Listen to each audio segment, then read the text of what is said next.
Σαν ήμουνα κι εγώ μικρό παιδί, ρωτούσα για να μάθω κάθε τι. Ρωτούσα κάθε μέρα τον μπαμπά και τη μαμά, να μάθω πως γεννιούνται τα παιδιά. Κοιτούσε ο μπαμπάς μου τη μαμάκα μου κλεφτά και μου λέγαν κι δυο τα λόγια αυτά.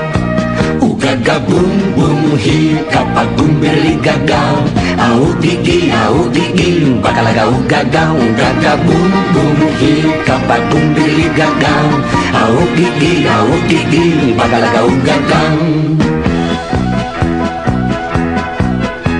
Μου λέγαν οι δασκάλοι στο σχολείο πως για να μάθω πρέπει να ρωτώ. Ρωτώντας παίρνει βόλτες στο μυαλό σου το αργό και ρώταγα συνέχεια κι εγώ. Τι, πώς και πού και ποιος και πότε κι όταν και γιατί, και μου λέγαν τραβώντας μου τα αυτή.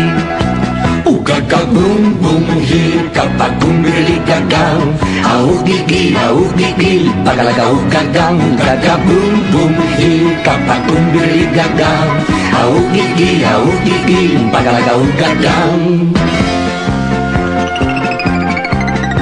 Ρωτούσα στη δουλειά το διευθυντή γιατί δεν ανεβαίνουν οι μισθοί, γιατί θα πρέπει να ψωνίζω εγώ στη λαϊκή και να έχω γίνει εικόνα μαγική, γιατί να τη βολεύω συνεχώς με δανεικά και εκείνος μ' απαντούσε φιλικά. Ουγγαγκα μπουμ μπουμ χι καπαγκουμ μπερλιγκαγκα, αουγκιγι αουγκιγι μπακαλαγα ουγγαγκα. Ουγγαγκα μπουμ μπουμ χι καπαγκουμ μπερλιγκαγκα, αουγκιγι αουγκιγι μπακαλαγα ουγγαγκα. Ο γιώκας μου ρωτάει συνεχώς, μπαμπάκα μου τι πά να πει φτωχός, τι πά να πει κονόμα, τι θα πει θα φας καλά. Παιδί είναι και ρωτάει για πολλά, του φτιάχνω χαρακτήρα, του μιλάω σοβαρά και πάντα τα απαντάω καθαρά. Ουγγαγκα μπουμ μπουμ χι καπαγκουμ μπερλιγκαγκα, αουγκιγι αουγκιγι μπακαλαγα ουγγαγκα. Ουγγαγκα μπουμ μπουμ χι καπαγκουμ μπερλιγκαγκα. Είμαστε αδιόριστοι εκπαιδευτικοί, είμαστε εκπαιδευτικοί, μέλη συλλόγων εκπαιδευτικών της Πανελλήνιας Ένωσης Αδιορίστων Εκπαιδευτικών και του Συντονιστικού Ρωμιστήριου Εκπαιδευτικών. Αποφασίσαμε σήμερα να έρθουμε στην ΕΤ εδώ πέρα για δύο λόγους. Ο πρώτος λόγος είναι ότι υπάρχει μια συνωμοσία σιωπής εδώ και 6 μήνες από τα μέσα μαζικής ενημέρωσης σε σχέση με τα μέτρα που περνάει η κυβέρνηση. Και ο δεύτερος λόγος είναι ότι θέλαμε να σπάσουμε στην πράξη το μονόλογο του Υπουργείου Παιδείας, το μονόλογο της κυρίας Διαμαντοπούλου σε σχέση με το πολυνομοσχέδιο το οποίο φέρνει και διαλύει τη δημόσια και δωρεάν εκπαίδευση. Η αντιμετώπιση που είχαμε ακριβώς έξω από το στούντιο της ΝΕΤ, μέσα στο στούντιο της ΝΕΤ, ήταν δημιουργία ΜΑΤ να δείρει εκπαιδευτικούς. Καταγγέλουμε και το Υπουργείο Παιδείας και τη διοίκηση της ΝΕΤ για το συγκεκριμένο γεγονός. Βλέπετε ότι υπάρχουν σημάδια ξυλοδαρμού.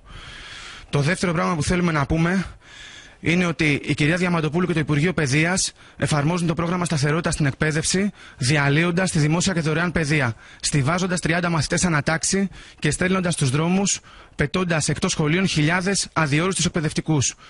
Το νέο σχολείο το οποίο επαγγέλλεται το Υπουργείο Παιδείας δεν είναι καθόλου νέο. Είναι πάρα πολύ παλιό και πάρα πολύ αναχρονιστικό. Θα είναι κόντρα στις ανάγκες και στα δικαιώματα του ελληνικού λαού, των εργαζομένων, των γονιών, των μαθητών, των εκπαιδευτικών. Το κόστος από τη διάλυση της παιδείας θα κληθούν για ακόμα μία φορά να πληρώσουν οι ίδιοι οι γονείς, εσείς οι γονείς, οι μαθητές μας και εμείς οι εκπαιδευτικοί. Με το πολυνομοσχέδιο της κυρίας Διαμαντοπούλου απολυόμαστε, μας διώχνει περίπου 17.000 αδιόριστους ορομίσθιους και αναπληρωτές εκπαιδευτικούς. Νομίζαμε ότι είμαστε η εξαίρεση. Ωστόσο, μάλλον γινόμαστε ο κανόνας, αφού μας φέρανε το Διεθνές Νομισματικό Ταμείο, με αποτέλεσμα να υπάρξει τεράστια αύξηση της ανεργίας και της φτώχειας στην επόμενη περίοδο και να υπάρξουν και χιλιάδες απολύσεις εργαζομένων. Όλοι στους δρόμους να πάρουν πίσω τα μέτρα, να φύγει το δούνου του και όσοι το φέρανε. Λαϊκή κυριαρχία, εθνική ανεξαρτησία, όλοι ζητούν. Αφαιρείται και ένα κομμάτι της κυριαρχίας μας. Λαϊκή κυριαρχία, εθνική ανεξαρτησία. Λαϊκή κυριαρχία, εθνική ανεξαρτησία, όλοι ζητούν. Αφαιρείται και ένα κομμάτι της κυριαρχίας μας. Λαϊκή κυριαρχία, εθνική ανεξαρτησία.